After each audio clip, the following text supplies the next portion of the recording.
UPSC 2023 के mains का result आ चुका है और अब बहुत ही जल्द इंटरव्यू भी हो जाएंगे और बारी आएगी यूपीएससी 2024 की। काफी एस्पिरेंट्स ऐसे हैं जो अभी यूपीएससी की तैयारी करना शुरू कर चुके हैं और चाहते हैं कि 2024 में अपना पहला अटेम्प्ट देकर वे जल्द से जल्द यूपीएससी क्लियर कर लें। और कुछ अभ्यर्थी ऐसे हैं जो यूपीएससी पहले दे चुके हैं पर किसी कारण से सफल नहीं हो पाए और अब फिर एक बार और 2024 में अटेम्प्ट देंगे।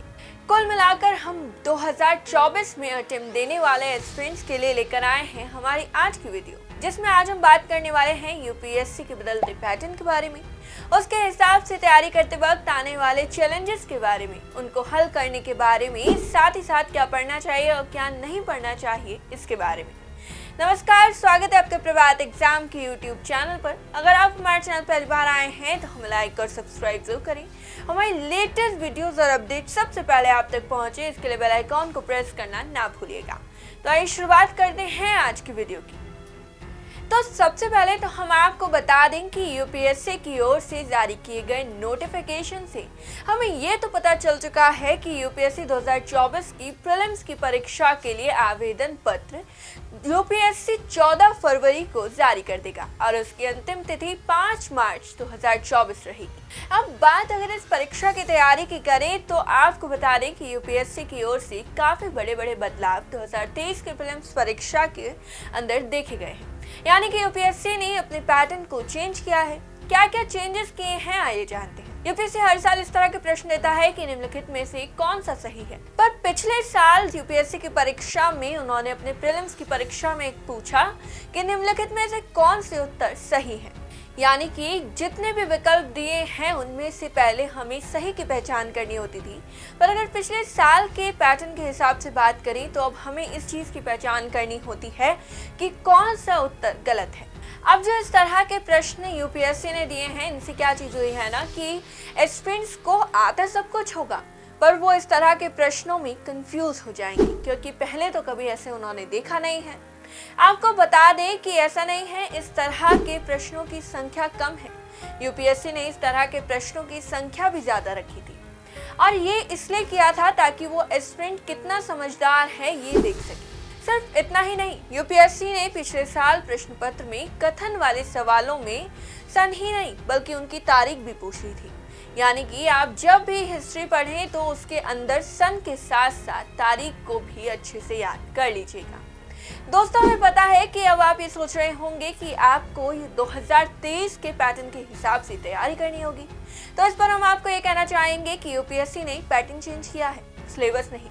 तो आपको 2023 के चक्कर में पिछले सालों के प्रश्नों को नहीं भूलना चाहिए, क्योंकि ये चीज घातक हो सकती है। तो हमें बस इतना करना है कि 2023 में हुए बदलावों को याद रखते हुए पिछले बाकी सालों के क्वेश्चंस भी अपने साथ लेकर के चलने हैं। इतना तो सब कुछ ठीक था, लेकिन पिछले वर्ष यूपीएससी ने सीसेट की परीक्षा को ज्यादा मुश्किल कर दिया। पिछले साल उन्होंने मैथ्स और रीजनिंग के जटिल प्रश्न सीसेट की परीक्षा में पूछे थे, साथ ही कॉम्प्रिहेंशन में घुमा फिरा के उन्होंने सवाल पूछे। चैलेंजेस के बारे में बात करें तो यूपीएससी के नए बदलावों को देखकर और सुनकर एस्पिरेंट्स काफी ज्यादा कंफ्यूज हो जाएंगे। उन्हें ये समझ नहीं आएगा कि क्या पढ़ें और क्या नहीं। तो उनको हम ये कहना चाहेंगे कि देखिए, सबसे पहले तो अगर आप यूपीएससी की तैयारी कर रहे हो तो आपको ये नहीं सोचना चाहिए कि आप मेंस के हिसाब से चलोगे। नहीं, बिल्कुल नहीं। आपको ये ध्यान में रखना चाहिए कि आपको पहले प्री क्लियर करना है और फिर मेंस की तैयारी करनी है, क्योंकि अगर आप मेंस की तैयारी करते रहेंगे और आपका प्री ही क्लियर नहीं होगा तो ये काफी ज्यादा आपको तकलीफ दे सकता है और आप डिमोटिवेट हो सकते हो। अब स्क्रीन पर दिखाए गए टेबल की मदद से जान लेते हैं कि प्री के लिए इतने सालों में देखे गए इंपॉर्टेंट सब्जेक्ट्स कौन से हैं और इनमें से कितने कितने क्वेश्चंस यूपीएससी अपने प्रश्न पत्र में देता है। तो दोस्तों, ऐसा नहीं है कि इनके अलावा बाकी सब्जेक्ट जरूरी नहीं है।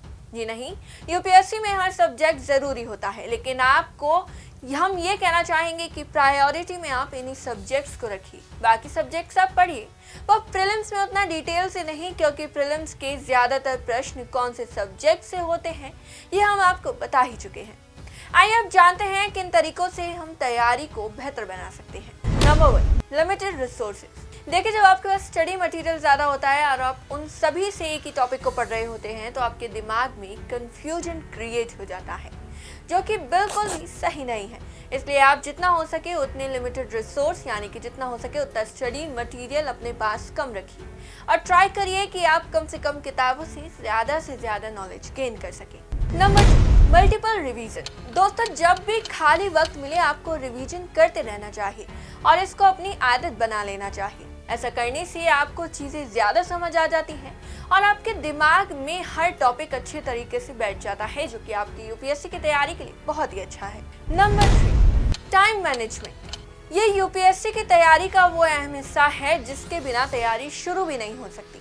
यूपीएससी की तैयारी करते वक्त हमारे पास बहुत कुछ पढ़ने को होता है।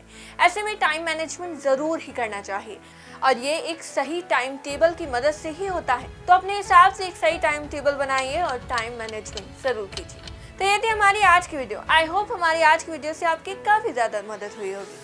अगर आपको ये वीडियो पसंद आई हो तो इसे लाइक और शेयर ज़रूर करें और आपका हमसे कोई भी सवाल हो हमें कमेंट बॉक्स में ज़रूर बताएं। हम आपसे फिर मिलेंगे एक और नई वीडियो, एक और नए टॉपिक के साथ। तब तक के लिए धन्यवाद।